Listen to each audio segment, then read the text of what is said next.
নমস্কার বন্ধুরা, আমি সন্তু চলে এসেছি আরও একটি নতুন ভিডিও নিয়ে আপনাদের সকলের প্রিয় জানা অজানার সন্ধানে চ্যানেলে। আশা করি আপনারা সকলেই ভালো আছেন।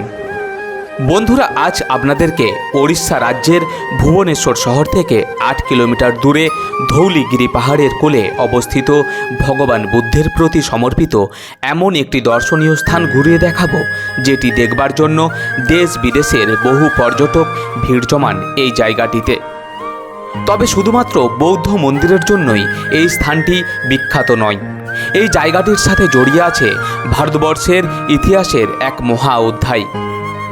261 খ্রিস্টপূর্বাব্দে মৌর্য সম্রাট অশোকের সাথে তৎকালীন কলিঙ্গ রাজ্যের এক ভয়াবহ যুদ্ধ সংঘটিত হয়েছিল এই জায়গাটিতেই।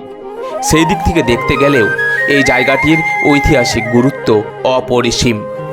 বন্ধুরা, আপনাদের সুবিধার্থে জানিয়ে রাখি, তৎকালীন কলিঙ্গ রাজ্য আজকের বর্তমান ওড়িশা রাজ্য নামে পরিচিত। আজ আপনাদেরকে এই ঐতিহাসিক স্থানটি ঘুরিয়ে দেখাবো এবং সেই সাথে জায়গাটির ইতিহাস সংক্ষিপ্তভাবে তুলে ধরার চেষ্টা করব আপনাদের মাঝে। বন্ধুরা, 1972 সালে জাপান সরকার এবং ওড়িশা সরকারের যৌথ প্রচেষ্টায় ভগবান বুদ্ধের প্রতি সমর্পিত গম্বুজ আকৃতির এই স্তূপটি নির্মাণ করা হয়। দয়া নদীর তীরে অবস্থিত এই দর্শনীয় স্থানটি পিস প্যাগোডা বা ধৌলি শান্তিস্তূপ নামেও পরিচিত। সাদা পাথরের তৈরি স্তূপটির উপর যে 5টি ছাতার মতো অংশ রয়েছে তা বৌদ্ধ ধর্মের 5টি প্রধান দিককে নির্দেশ করে। এই স্তূপটির চারপাশে আপনারা ভগবান বুদ্ধের 4টি আলাদা আলাদা মূর্তি দেখতে পাবেন। তাছাড়াও গৌতম বুদ্ধের জীবনের নানা অজানা কাহিনী স্তূপটির দেওয়ালে খুব সুন্দরভাবে ফুটিয়ে তোলা হয়েছে। চলুন বন্ধুরা, এই ঐতিহাসিক স্থানটি ঘুরতে ঘুরতে ভারতবর্ষের সবচেয়ে ভয়ানক নৃশংস যুদ্ধগুলোর মধ্যে অন্যতম কলিঙ্গ যুদ্ধের সংক্ষিপ্ত ইতিহাস আপনাদের সামনে তুলে ধরার চেষ্টা করি। 261 খ্রিস্টপূর্বাব্দে অশোকের রাজ্যাভিষেকের 9ম বছরে কলিঙ্গ অভিযান করবেন বলে মনস্থির করে ফেলেন সম্রাট অশোক। সেই মতো সমস্ত প্রস্তুতি শেষ করে কলিঙ্গ অভিমুখে রওনা দেন সম্রাট অশোক। অপর প্রান্তে প্রবল শক্তিধর কলিঙ্গ রাজ্যও প্রস্তুত হয় অশোকের আক্রমণ প্রতিরোধের জন্য। দুপক্ষই প্রায় লাখখানেক সৈন্য নিয়ে প্রথম মুখোমুখি হয় ধৌলি পর্বতের সমতল ময়দানে। বর্তমান ওড়িশার দয়া নদীর তীরে দুই অমিত শক্তিধর বাহিনী এক ভয়ানক যুদ্ধে জড়িয়ে পড়ে। ইতিহাসে যে যুদ্ধকে কলিঙ্গ যুদ্ধ নামে অভিহিত করা হয়েছে। অশোকের প্রবল শক্তিধর মৌর্য সেনার হাতে মারা যেতে থাকে একের পর এক কলিঙ্গের সেনারা। এমতো অবস্থায় যুদ্ধের নিয়ন্ত্রণ যখন সম্রাট অশোকের হাতে চলে যাচ্ছে, ঠিক সেই সময় ঘটে এক অভূতপূর্ব ঘটনা। স্বাধীনতা রক্ষার জন্য কলিঙ্গের সাধারণ জনগণ যুদ্ধে নেমে পড়ে। যে যার মতো অস্ত্র নিয়ে হামলা চালাতে থাকে অশোকের বাহিনীর ওপর। কিন্তু শেষ পর্যন্ত অস্ত্রসজ্জায় সুসজ্জিত প্রশিক্ষিত মৌর্য বাহিনীর কাছে হার মানতে বাধ্য হয় কলিঙ্গের সেনারা। নৃশংস এই যুদ্ধে লাখের উপর কলিঙ্গ সৈন্য প্রাণ হারায়।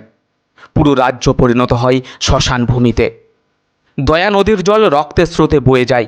পুরো দয়া নদী রক্তে লাল হয়ে ওঠে। কথিত আছে সে সময় কলিঙ্গে লাশের স্তূপ পরিষ্কার করার জন্য নাকি একজন দাসও খুঁজে পাওয়া যায়নি। নির্বিচারে মানুষ হত্যা করে অশোক কলিঙ্গ রাজ্য জয় করলেন ঠিকই, কিন্তু মনের মধ্যে একটুও শান্তি পেলেন না। রক্তাক্ত কলিঙ্গের ভয়াবহ রূপ দেখে অনুশোচনায় জর্জরিত হতে থাকলেন সদ্য কলিঙ্গ জয় করা নৃশংস এই শাসক। সেই সাথে ইতিহাসের মোড় ঘুরতেও যেন আর দেরি হলো না।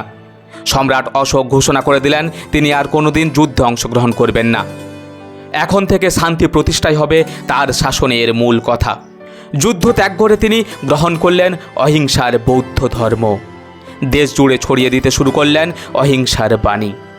বন্ধুরা, পৃথিবীর ইতিহাসে একমাত্র কলিঙ্গ যুদ্ধই ছিল একই সাথে নিষ্ঠুরতম এবং মোড় পরিবর্তনকারী যুদ্ধ।